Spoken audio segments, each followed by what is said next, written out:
Hello, everyone. Welcome back to another episode of Unapologetically Audacious. I am your host, Rebecca, and today's guest is nothing short of remarkable. From a young journalist to a celebrated ghostwriter, entrepreneur, Forbes contributor, public speaker, mentor, mental health advocate, and so much more.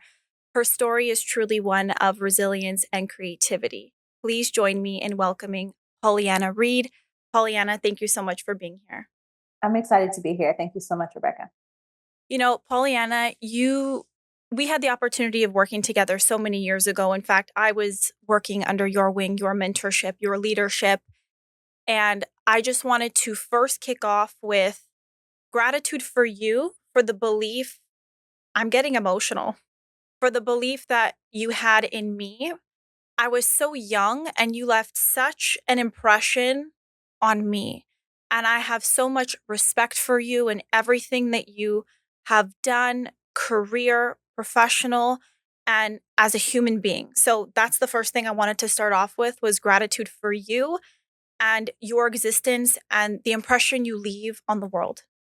I appreciate that so much. Mentorship is really important to me because I am a mentee to six or seven mentors who've been mentoring me for more than a decade. And so I just know that the power of mentorship can change your life and change the way you think. And so it's just something that's really important to me. And I think it's the greatest gift that I can give with my life as well. It's interesting because the mark that you leave on people and just that aspect of mentorship, I feel like there's no specific duration. I was part of your team for such a short period of time. I think it was no more than 5 or 6 months or something, and it was me who needed to take the step back, and you showed me so much grace, so much compassion, and in that moment, I didn't even realize that that's what I needed until so many years later. So to have this full circle moment and see everything that you've done, everything you've accomplished, but the consistency in your character, that is what I admire and I respect the most. And I can reiterate that until I'm blue in the face because truly, like from the bottom of my heart, that is what I respect and I honor the most about you.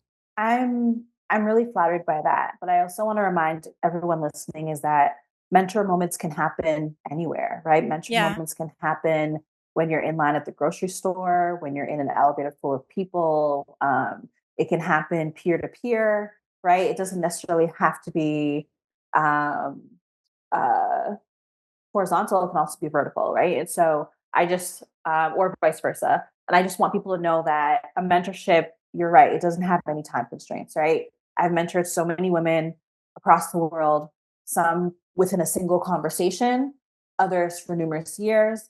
And I think that we all have it within us to become mentors, right? And so you can still do you can still be a good person and do well in business, right? You can still be a good person and live abundantly. And I want people to know that. It's interesting though that you're saying that because I feel like a huge part of that is intention.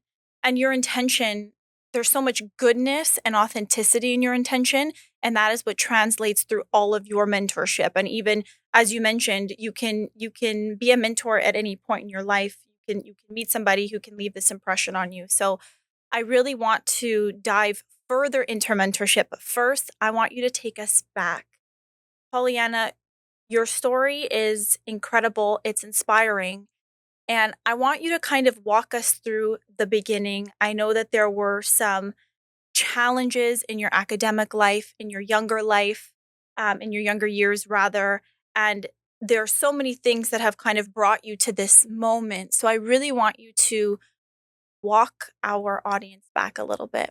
Yeah, absolutely. So I'm a woman who has fought for her dreams and won. I think on the surface, there's accolades, accomplishments, awards, achievements, right? But what a lot of people don't know is the simple fact that I grew up with a learning difference. I dropped out of college. I struggled academically. I was never the kid at the front of the classroom.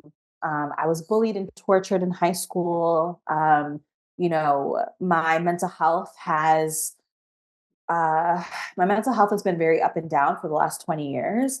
I've definitely been through some shit, but one thing that I've learned throughout my adolescent years is that second chances exist. Where you're at is not where you have to stay. And if you want something badly enough, you can achieve it. I was the person who most people counted out of the game, right? Like on paper, on my report card, it didn't necessarily say I was going to be a scientist or a doctor. Like, people were like, many of the adults in my life, I won't generalize, many of the adults in my world told me that I should play it safe. I should get a cubicle job, just stay in the corner. And because I was a female, just being born a female, you're already at a deficit because people just assume you can't reach the highest heights. So I would say that, you really have to have that fight in you. I think where a lot of that fight came from, I played sports majority of my life. I was a high performance athlete. I was on all the teams in high school. I was in competitive swimming for 10 years. I was an elite soccer player for 6 years. And so sense of teamwork and that sense of wanting to win, I think that's where it was first planted. Um, and my father is also very entrepreneurial as well. And so he also planted seeds in me with the belief that I could do anything that I wanted to. And sometimes what's really interesting is that most entrepreneurs know this. On paper, it doesn't always make sense. You may not always have the grade, or the plan may not always come together on paper, but in your gut, something's worth fighting for, something's worth believing in, right? In your heart, you know that you found a place inside your heart, inside your gut, where nothing's impossible. And I think sports definitely did that for me. And I think if I didn't have sports and I didn't have that foundation, I don't necessarily know if I'd have that grit and have that fight. The other thing is my father, both my parents are in my life, but my father particularly, we didn't celebrate participant ribbons in my household. Like, like, and I think that is, oftentimes I think now, we talk about gentle parenting. We talk about, if your kid gets seventh place, we're still rooting for them. Like, that wasn't my household. My household was very like, if you weren't number one, you were none. And if you're none, you better figure your shit out and be able to climb back to the top, right? So I really appreciate, I think in the moment, you think your parents suck, you think they don't know anything, you think they have no experience. But looking back, I'm actually really happy that they shitted on my dreams. They made me fight for things. They made me debate for things. Nothing came easy. I can actually really appreciate that now. How fortunate are you and are those who have had parents or that kind of influence in our lives to fight? And your father, you mentioned, ingrained this belief that you can do anything. And that is such a beautiful thing and something that I feel like so many people lack within themselves and also lack in their influence, their parents, their friends, or whoever it is. So that kind of leads me to the importance and the influence that our family, our friends, and our circle has on our success, both personally, professionally, but further to that, if we don't have that, let's say we don't have parents that remind us that we can do anything, Yeah. w- what can we do to ingrain that belief in ourselves and cultivate those relationships around us to have that influence? That can't well, here's the thing. I don't wanna make it seem like my dad was just, like, my biggest cheerleader, because he absolutely was not, right? He was definitely a hard ass. He has a military Right. background, right? There are many adults in my world who told me I wouldn't amount to anything, or I would never make a living from my art, from my writing, right? And honestly, in the moment, yes, it does suck, but now I'm just like, I'm actually happy they told me that, because it made me appreciate and fight harder. I think, um self motivation is really important. Like, you cannot, I don't, it doesn't matter if people are kissing your ass or people are telling you to fight. Like, you just cannot hang on to external validation on any level, right? I know we hope and wish for parents and peers and teachers that are super supportive. I don't necessarily know if that's like, if that in a perfect world, that's the best thing. I feel like, I don't know if I would have fought as hard if everyone was um constantly giving me positive affirmation and reinforcement. Like, sometimes you have to break, and you have to break and bend before you can, like, experience that exponential growth. So for me, because I was also fighting a mental illness, I'm a high performance athlete and high performance CEO, but I struggle with depression, anxiety. And during my college years and well into my 20s, I struggled with suicide attempts and ideation. And so for me, having a great medical team, right? Medical professionals, group therapy, individual therapy, nature walks, art classes, dance classes. Like therapy is not only in the form of talking to somebody, it's also experiencing nature. It's also, there's music therapy, creative therapy, right? And just like looking in the mirror and just like asking myself, like, what exactly in this moment do you want right now? Right. Based on your habits, which way your life is going to go. Right. If I continue down this path and feel sorry for myself and create, this and wallow in this disbelief and create a pity party, it's going to replicate itself. It's like a bacteria. It's going to continue growing. And so for me, it was just about what is the first realistic step that I can take in the direction that I want my life to go. And that was dropping out of school. Now, I'm now a part-time college professor. For many years, for at least a decade, I spoke in high schools as well. So I always preface and tell the kids, like, I would never tell you to drop out of school, but I don't necessarily think the traditional education system also sets you up for success in many ways. It paints us all with one big broad brush. It doesn't adhere to different learning styles, which there are 7 of them. And I encourage people who are listening, what would help you tremendously is really understanding the ways in which you learn, how you best retain information, understand your learning style. Because when you learn to hack your brain, that's when the world opens up for you. Unfortunately, I didn't learn how to hack my brain until my 20s, right? And so, to answer your question, so different therapies and also just being self motivated. So that being mindful of the food that you eat, being mindful of the music you listen to, being mindful of how you talk to yourself with respect, right? It's a lot of times the information that feeds us dictate how we're going to think. And I think we're so passive with it because it's like, oh no, I'm just listening to that rap song, when I'm working out, not knowing that that rap song is like literally deteriorating your brain. You know what I mean? So just being very careful of the information that you take in, the books that you read, what you expose yourself to when you're scrolling, all of that feeds into your belief system. So, can you unpack a little bit more about your beliefs and sort of the intersection between values as well? I feel like you obviously value growth. You value development. You have an extreme amount of resiliency. You've gone through so much. And yet, while you are still human, of course, you are still trucking along. You are still moving forward. And obviously part of that value structure is getting through and knowing the things. And can you just unpack a little bit more about your specific values and what that actually means in order for people to move forward and maybe in a more of an aligned and productive path? Here's the thing, in your teens and in your 20s, you might not even know what your values are. Honestly, you're just trying to survive. You're just trying to, some of us are trying to go to the latest party. Like, you don't necessarily mature enough to even understand who you are, what your value system is, what your belief system is. I would say, I'll say most people don't mature enough to really understand those things until their 20s, until they've lived a little bit. Your teens and your 20s, I tell young people, it should be messy. It should be ugly. It should be scrappy. It should be broke. It should be ghetto. You know what I mean? Like it should be all of those things. And then later on, honestly, when you're in your 30s, then you can't make any excuses. You're now responsible for your actions and taking. I made so many dumb mistakes in my 20s. I was not thinking about values. So right now I'm in my 30s. Now, I operate and move through the world a little bit differently. Um, but I will say this.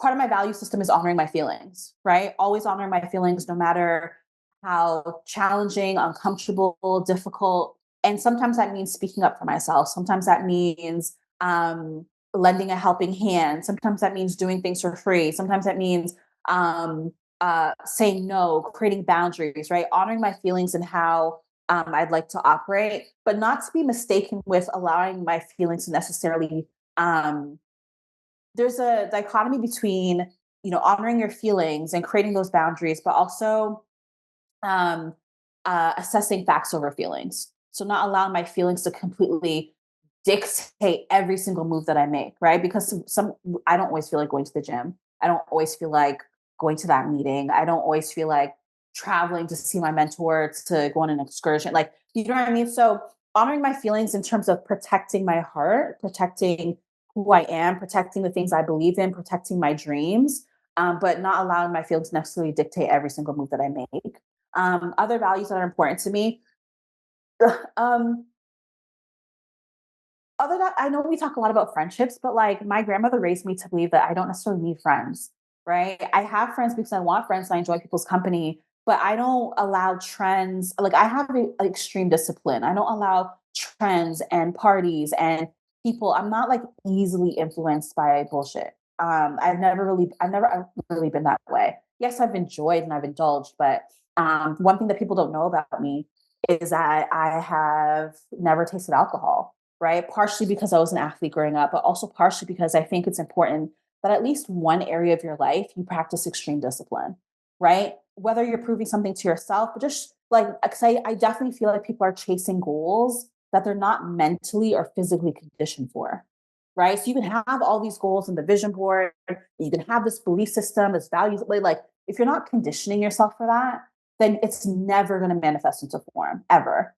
So a part of my value system is just preparing my mind and body and spirit for what I'm praying for.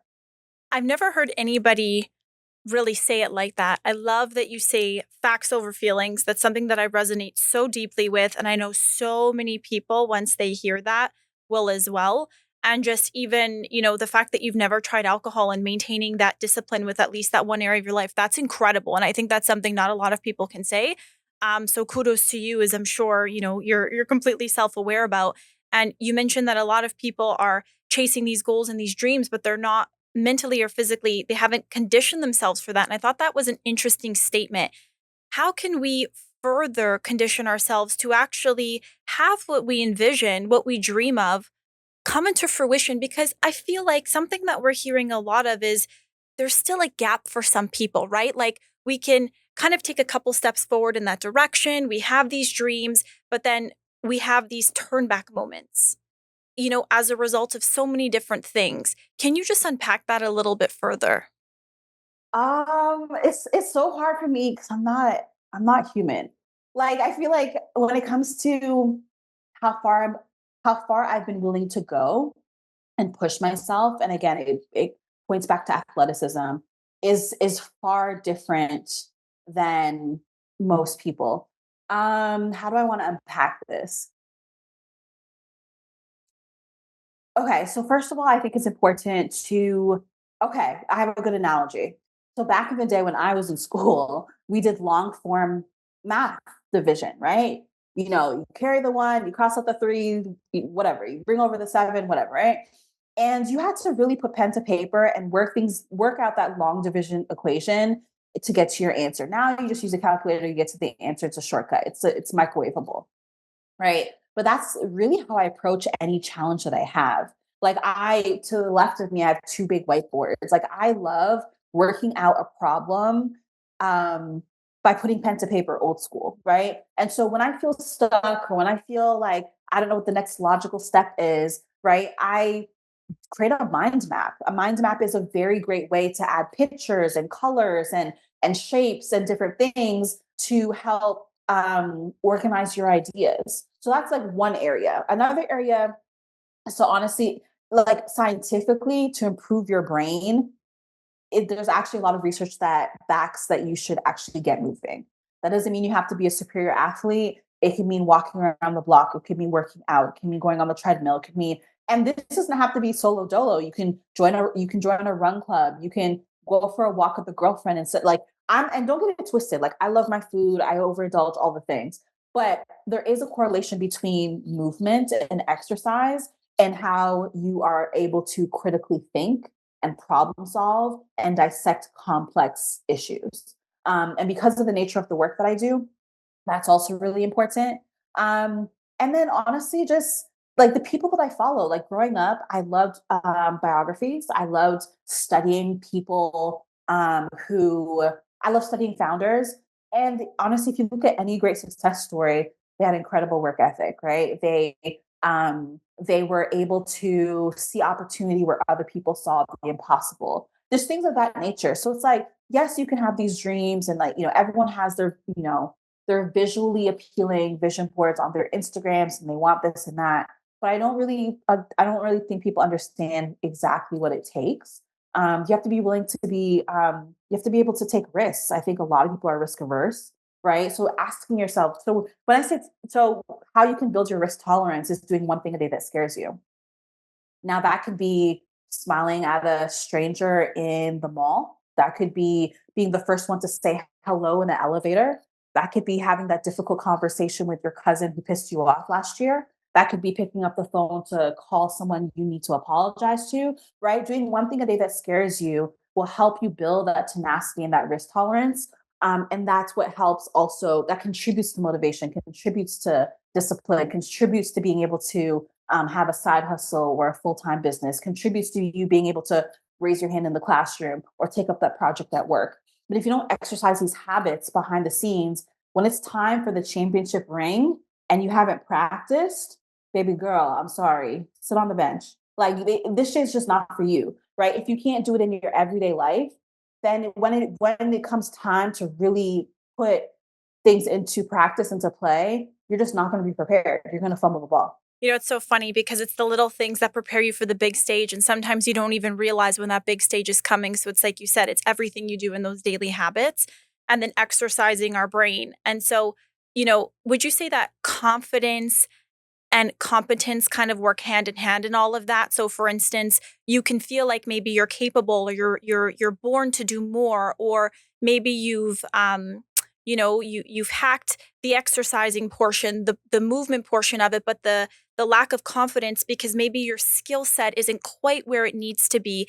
Do you feel like competence plays a role in confidence and is in relation to everything you mentioned? That's just an additional component? But that's an excellent question. But I want to say this: we all know men who are not competent but are hella confident, right? True. And so it's literally only women who overthink this shit. It's only women. Men, anyways, let's not go down that path. But you know what I mean? Like, don't get it twisted. Like, men don't have to check all the boxes on a job application. They can have one out of 13 qualifications and they'll still go for the job. We all know that research, right? By Sheryl Sandberg. Um, Mhm. but women, we have to overthink how we do something and what we do and how we say it and how we show up and what are we going to wear and all these. Like, I don't necessarily think like that. You know what I started doing in recent years, I would say maybe like at least 5 years now. So like if you look at any of my social engagements, speaking engagements, when I'm on stage, you'll see I'm always in a fly tracksuit, Mhm. sneakers. Like I'm very laid back. I've developed my own style. I've kind of let go of the idea of what a CEO or a woman should look like. I was in that, I was in that uh circus before. And so like I kind of let that go and I want people to appreciate me for my brain and how I think. And I also, we've seen Obama and Mark Zuckerberg and a plethora, Natasha Kaufman. There's so many different CEOs who just keep a simple uniform because they don't want to think about how they show up or, because the thing is like when I show up, like I'm confident because I'm smart. Mhm. My image or how I show up doesn't necessarily play into like my confidence. But to answer your question, um, I don't know if they necessarily. You can argue both points. For me, there have been many times where I've been in a room, or I've been on stage, or I've been in places where I couldn't question myself, or maybe I'm not as smart as this person, or maybe I don't know if I bring to the table what this person brings to the table, but I was still confident because I mean I'm still here, right? Somehow I got here, right? I think confidence can definitely get you in the room, and confidence will keep you there. Let's just say that if I want to conclude, right? But I think confidence is the first step, right? And confidence is built through self affirmation. Confidence is built through taking risks. Confidence is built through falling on your face and getting back up 100 times, right? So I think confidence is instilled in us from when we're kids. I think that when we're kids, we're taught we can be anything and everything we want to be. And then Mhm. we grow up and go to high school. And then we're told we need to be realistic. And I think societal pressures, norms, and messages is what crushes the confidence that we have. I mean, I'm sure you have children in your life. I have nieces and nephews and whatnot. And like they're hella confident and they're only 4 years old. But somehow when we get to middle school, high school, it's like that gets stripped away from us. Mhm. And they're 4 years old, hella confident, but doesn't necessarily mean they're fully competent or capable. Like they don't know what they don't know. They don't know that if they jump down the stairs, they're going to break their leg, but Mhm. they're confident that they can fly. So it's like I don't know. That's a really great question. I'm a little bit stumped, but I definitely think that you can easily build your confidence, and your confidence will allow you to raise your hand, take up the project, take on that client, charge your worth, your value for that service. Your confidence allows you to take on opportunities that will build your competence.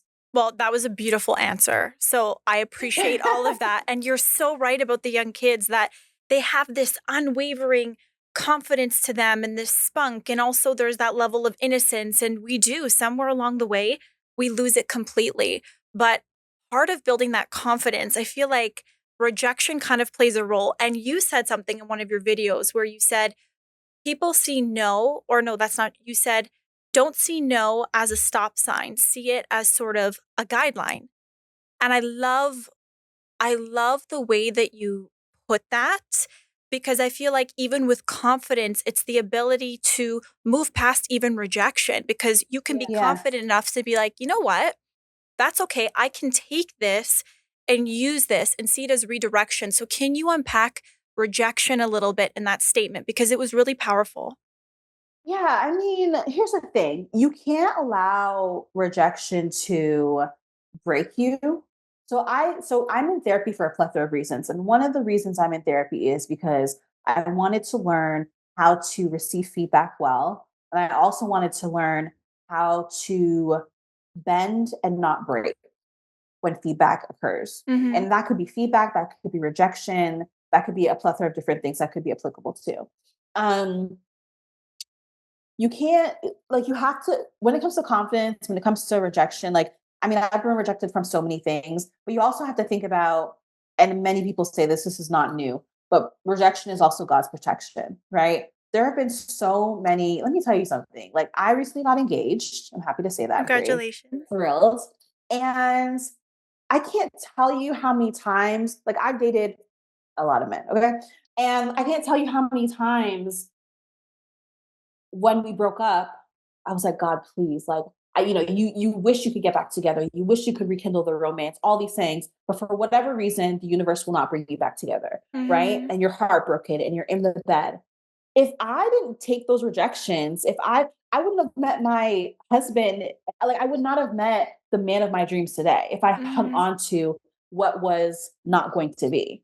Right. So it's like when you get rejected, when you hear the no in business and love and life, let it go and move on. It was literally not meant for you. It was not meant for, and there's been plenty of like plenty of no's I've received in business. And I'm so happy it happened because you know what? The next month, the next year, the next decade, it was a full circle moment where the next opportunity that came was a million times better. To kind of further that, you mentioned, God and the universe and sort of these different concepts that play in that and recognizing that redirection is or rejection is redirection and then for God it's protection. Mhm. On a broader scale, how has faith played a role in your journey? I think that's a really important point to touch on. Yeah, absolutely. So yeah, I mean, I use those interchangeably because I know we have a very broad audience Yes. and it doesn't matter who you believe in. Um, I think that it's important to be anchored by something because when you are in the red, on your back, curled up in a ball, snot bubbles running down your face, and you just want to end it all, which many of us have been there before. God, the universe, whoever is literally the only person that can save you from yourself, right? There's no friend, family, not even your mama can step in and be like, and like help you in those moments. Um, that goes for entrepreneurs or people who work 9 to 5, right? Like we've all had moments, whether it's grief, rejection, et cetera, that have broken us. And so faith plays a huge role in my life because in college, I attempted suicide twice, and God was the person that gave me a second chance, right? There have been many a times where early in my entrepreneurial career when I couldn't make payroll. And just in the nick of time, he stepped in and I was able to land a project or a job that helped me. Like there just like there are definitely you can feel him or her, right? In certain interactions, right? It's not just like my therapist says you can feel him in, when you look at the breeze in the leaves, when the cashier smiles at you and wishes you would have a good day. Like, you know what I mean? You can choose how God or the universe shows up in your life. But for me, if I look back on my journey, there are definitely instances where it was a miracle that happened. And I truly believe in miracles. And I believe that if I step out in faith, that there will be a safety net to catch me. I believe that if I am anchored by something, you know, no matter how broken I feel, that I can get up again. Um, I come from a family of pastors, so that also plays a big role in my life. And I just, sometimes when you just can't depend on man, on friends, family, whatever, um, you find yourself on your knees praying to God, asking Him to save you, asking Him to help you, asking Him to carry you through. And when you're an entrepreneur, excuse me, when you're an entrepreneur, you're faced with so many different decisions, challenging decisions. As a woman, we are faced and we are often put in compromising situations. And sometimes there's not a lot of people in your circle who can relate. And sometimes you need to talk to somebody. And so whether I'm in the shower or driving down the street or going for a walk, sometimes I'll just talk out loud, hoping that he hears me. Right. So yeah, absolutely. Because in entrepreneurship, sometimes it's the red pill or the blue pill. Sometimes it's, you question whether or not, should I take this dirty money? Should I work with this client that I really don't mess with? Should I you know you're contemplating what you should do that would affect your future, your family, your friends, your reputation. And sometimes there's not a lot of people who can relate to that. It's interesting because even earlier in this conversation, you mentioned how you talked a little bit about building your risk tolerance. And I feel like even as an entrepreneur or when you're trying to pursue different things that are maybe out of your element professionally, personally, you really do have to take that risk to kind of step in the unknown. And it's like you said, maybe you don't always have those people that you can talk to, but you resort to a divine being who is there for you because in the face of the unknown, what is the alternative? Right? And who do you have? And just having that faith that things will be the way they are supposed to, that is aligned for you, is something that is so transcending and beautiful. And I feel like could be a missing link for so many people that feel like it just stops here. You're absolutely right. I yeah, I can't there's so many things that have happened in our lives that just can't be explained. And I believe in miracles. You kind of have to believe in miracles. I mean, I can't tell you how many times I've scrolled on Instagram and I've seen, you always see those feel good stories. And that also tells me, I'm like, wow, like I believe in miracles. I have to. I've just seen it too many times not to. And Mhm. if it can happen to that person, it can happen for me. I love that. That statement right there, if it happened to this person, it can happen to me, is Mhm. I think it's so beautifully simply said, but it's actually quite powerful because so many people, just with anything, Pollyanna, it's, well, I'm not worthy of this, or why do I get this? Why could I have that kind of life? How could this possibly exist for me? Because there's abundance for all. And if it happened to this person, why can't it happen for you? Why can't it? Yeah. Who taught you that? What limiting beliefs do you have that make you feel like it can't happen for you? Yeah, absolutely. But also on the flip side, I was talking to my therapist and she said, you shouldn't be jealous of other people. We're talking generally speaking, because I'm not really jealous of people. But Yeah, she was like, you don't know what they did to get it. Right. And remember, I was talking about the dirty that's right. money, the compromising situations, the shortcuts. Right. So you can see somebody, right? You can see somebody's winnings or earnings and think, wow, like, why hasn't this happened for me yet? However, like you really should just focus on your lane and your pace. Um, and everything will happen to you and for you as it should, in the timing it should. You don't want blessings too soon because you'll fumble them, right? And the other thing is, yeah, just don't watch other people because you just don't know what they had to do to get it. And that could be good and that could be bad. And I know a lot of people in this game who are willing to compromise their soul just to earn money, cars, houses, like who are willing to be willing to compromise their marriage. Like, you know what I mean? So like just you just don't know. I know a lot of people, good and bad and ugly, and you just don't know what their path is. So that's one main reason that I just don't even look to the left or the right. It's interesting, and you being able to point that out is, I feel like, something that a lot of people don't really talk about because they are so quick to look at someone's highlight reel and be like, "Oh, they have everything," but you really have no idea, and I feel like a common theme to that is sort of our character, right? It comes down to what kind of person do you show up as, and you said this. You made this video and it was, "Who are you when nobody's watching?"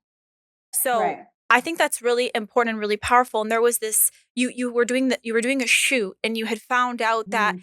the staff there didn't even get paid, and you took it Oh, upon yourself to honor them and appreciate them for their service and and their pay time, them. and you paid them exactly, but when I watched that video, it wasn't even a surprise to me because I've known you for so many years, and that was your character back then as well. This is who you Mhm. are and your character. So while some people are gaining success off of maybe bad intentions or, morals, ethics, all that kind of thing, can you talk about the intersection between character and who you are? Like the importance of building that foundation of a strong character and how that can play into all of that. Yeah, so it all boils down to decision making. We all have options. That's the other thing too. It's like you can watch other people, but you have, let me rethink my statement. Because here's the thing. I think some of us blame our race, our gender, our economic status, our geography, right? Our family dynamic. We blame all these things for why we don't have. Mhm. And sure, some of it's research backed, whatever, whatever. Honestly, whatever. However, I do feel like at the end of the day, we all have options. There's always the red pill or the blue pill at every intersection. When you open the fridge to eat breakfast, there's options there, right?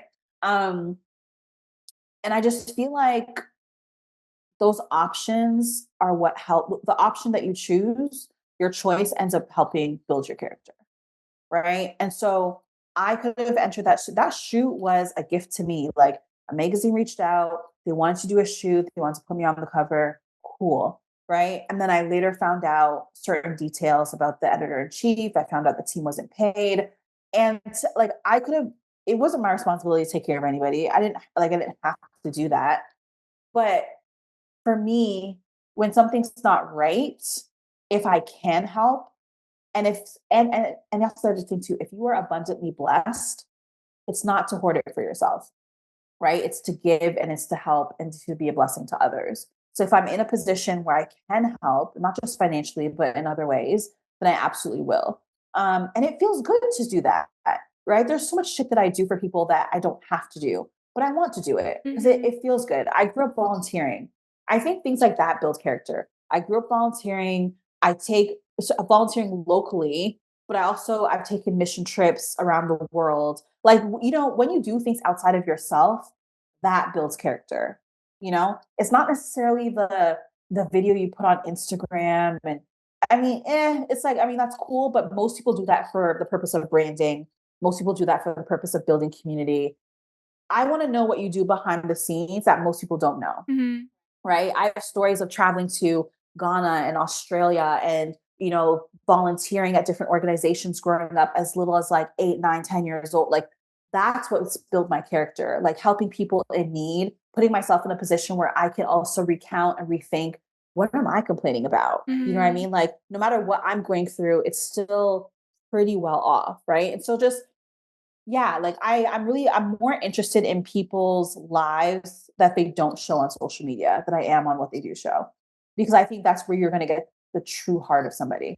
Exactly. And it's interesting too, even while a lot of people might not be showcasing the behind the scenes, as you get to know somebody on a deeper level and with time, Yeah. the mask can only be on for so long. So your character Yeah. really is going to be what shines through after enough time has passes. So I know I've Yeah. already said this, but that's again, and that's something that I feel like you represent is that authenticity and that conviction because, you know, it's been consistent and more. And you continue to serve others while also being able to thrive and continue working towards your own goals.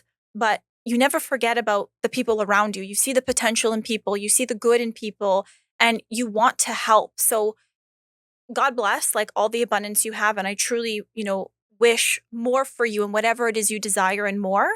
But I really appreciate you sharing that about character because I think that's something a lot of people can really sit with, resonate with, and expand on. Because at the end of the day, if you lost everything, who are you?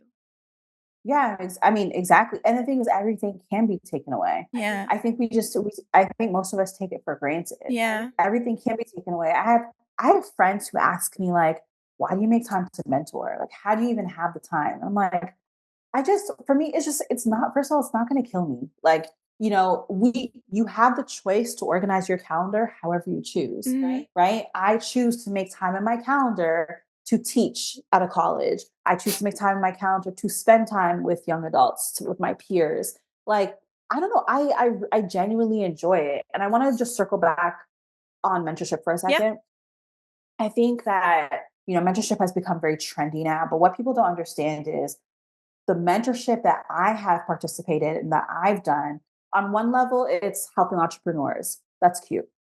On another level, it's hospital visits when mentees are on their deathbeds or when they're ill. It's driving around the streets of Toronto when my mentees are tricking themselves on the street corner. It's being a mediator between parents because their parents want nothing to do with some of my mentees. It's going to funerals when my mentees die from cancer. It's being that phone call when my mentee is threatening to kill herself. It's going to the jail cell and posting bond because my mentee got herself in trouble. Like, it's so much more than like cute logos on Instagram and like this, like the fluffy bubblegum rainbow stories. It's like if you're gonna do something for real, like actually do it. Mhm. Don't just like do it just for the sake of conversation. Do it, and that's it. What I've told you is like those are things that like I don't typically, I'm gonna say I would never because I just told you, but I don't typically share because A, it's none of anyone's business, but B, it's like mentorship is a myriad of different things. It's Yeah. not just like what I can post on social media. It's like being there for people for real. And so like, yeah, I don't believe the hype. That's like a inside saying that me and my friend have. We just don't believe the hype. We don't believe the smoke and mirrors. It's like character comes from what you're willing to do when no one's watching, but it also just comes from you can tell pretty quickly if someone's a good person, right? And that's the thing. In business, you also have to learn how to play chess, right? So it doesn't mean because people aren't good people doesn't necessarily mean you disqualify them. I know a lot of effed up people, right? But I know how to play the game. I know the players on the board. I know their characteristics. I know their responsibilities. I know I know how they fit into the puzzle of life and Mhm. I act accordingly. Right. So I just want to also put that out there. Like it's to win at this game, you have to be strategic. You can like you're not necessarily there's no possible way you can always surround yourself with good people. And do you really want to? You know what I mean? Like I get like the motivational part of the conversation. Be like, yeah, like surround yourself with amazing people. Okay, that's cute. But honestly, it's actually really smart to surround yourself with so many different types of people because what also builds character is also building discernment, right? Like being able to judge someone's character, being able to read them, and being able to be in a position where you can move around the chessboard as you would like to. Well, I appreciate you saying that, and that discernment is something that's a lot of people don't have and can certainly continue to build and just being more strategic in that. And then something earlier that I wanted to touch on, you mentioned in your previous answer was choice. how fortunate Uh-huh. and blessed are we to be able to have free will and then to take accountability for those choices we make. And that's kind of what you said, right? Is kind of in anything that we do, it comes down to a choice and what we're willing to do, what we're not willing to do, accountability, and just even, you can you're not always going to be faced with good people. So just everything is Mhm. so Everything mm, contributes to the person and the woman you become, absolutely. right? Like everything cannot be rainbows and sunshines. You're going to be in so many effed up and compromising positions, Yeah. and I welcome them because it helps me. It makes me sharper. It helps me to critically think, problem solve, and then those are transferable skills that I can apply to anything, Mhm. anywhere.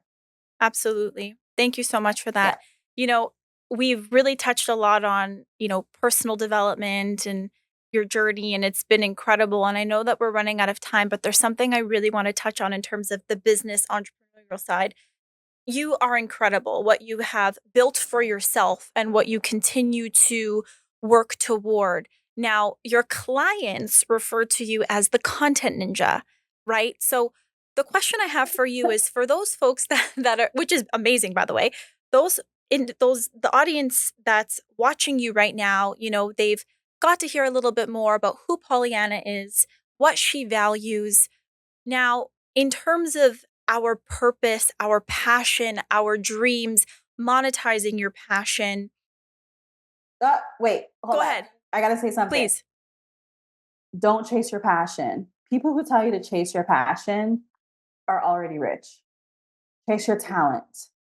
I think Ah, I don't know where you're going with this question, but I think we often throw around the word passion way too often. Like I'm passionate about puppies.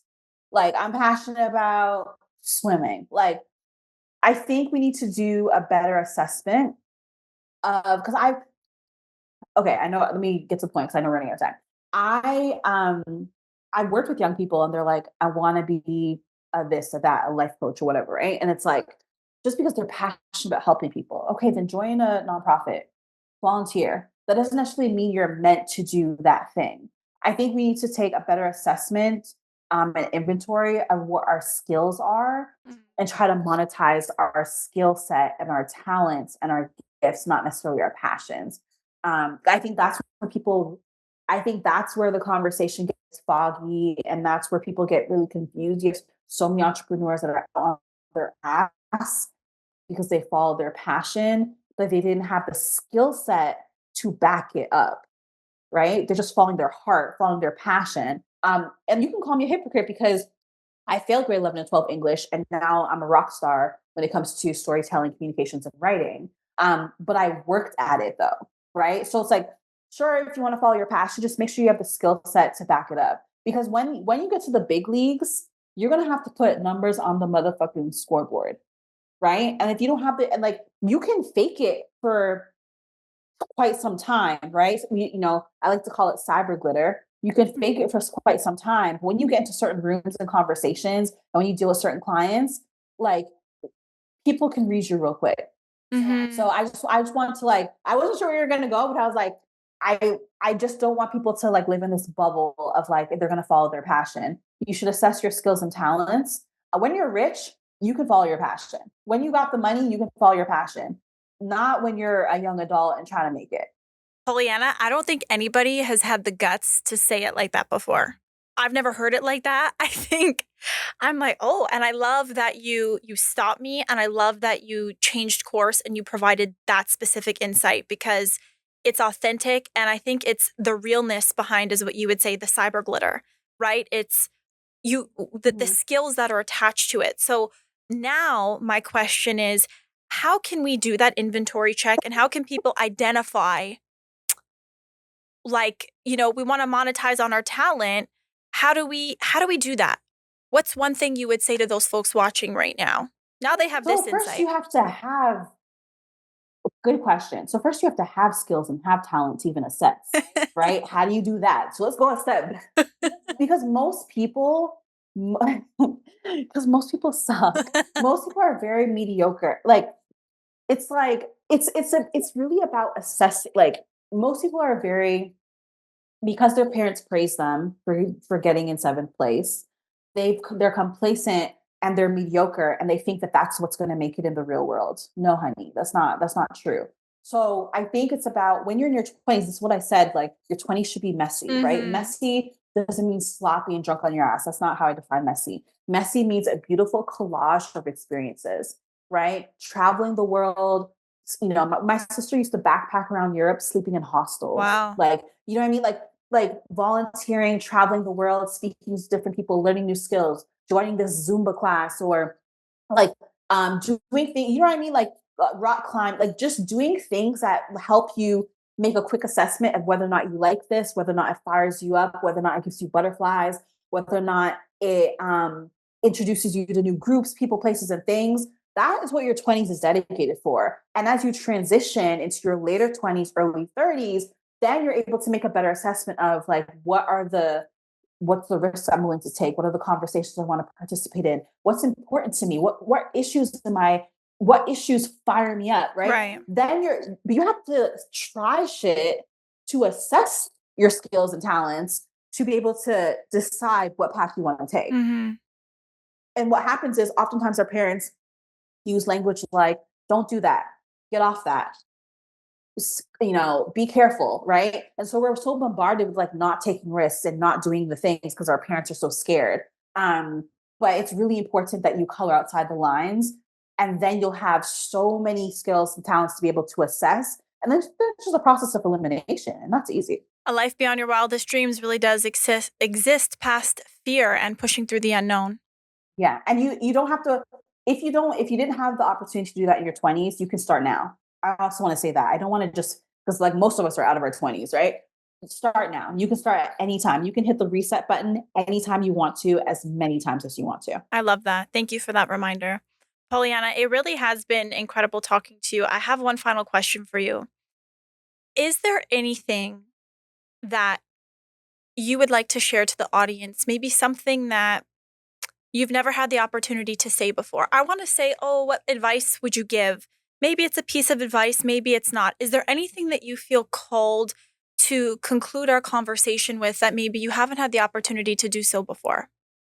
Nothing necessarily new, but I will repeat a sentiment that I've learned from someone that I love to share. One of my favorite things to share. And it's more strategic than anything. So, Amanda Seales, I'm going to give her all the praise and all the credit. She often talks about your self worth versus your market value. Mm, And so your self-worth is the bubble that you play within. It's your friends, clapping their hands and praising you. It's the people you're familiar with that sing your praises, give you affirmation, right? But a lot of us are not necessarily making it to where we want to in life because we're not contributing to our market value, right? Like earning the respect of your industry peers. Um, Market value allows you to leapfrog steps in your career. So while we look at other people, while we look at them and say, "Oh my God, she's there and he's there," it's oftentimes because they've made certain moves that contribute to their market value, allow them to leapfrog steps in their career and get to their final destination faster. If you just do things the straight and laced way, it doesn't mean you won't get there. It'll take you a lot longer. So just think about life and opportunity and success by, the people who often get there, whatever there is, the final destination, they don't always go through the front door. They go through the window, they go through the back door, they go through the basement. And those three entrances are not as obvious. And most people just go through the front door, and the front door is always crowded. I love that. Thank you so much.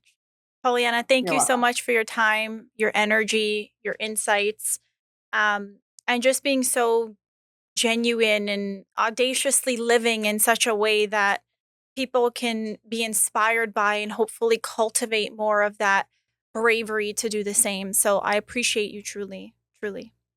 Thank you. This was a great conversation. Great questions. Thanks, B.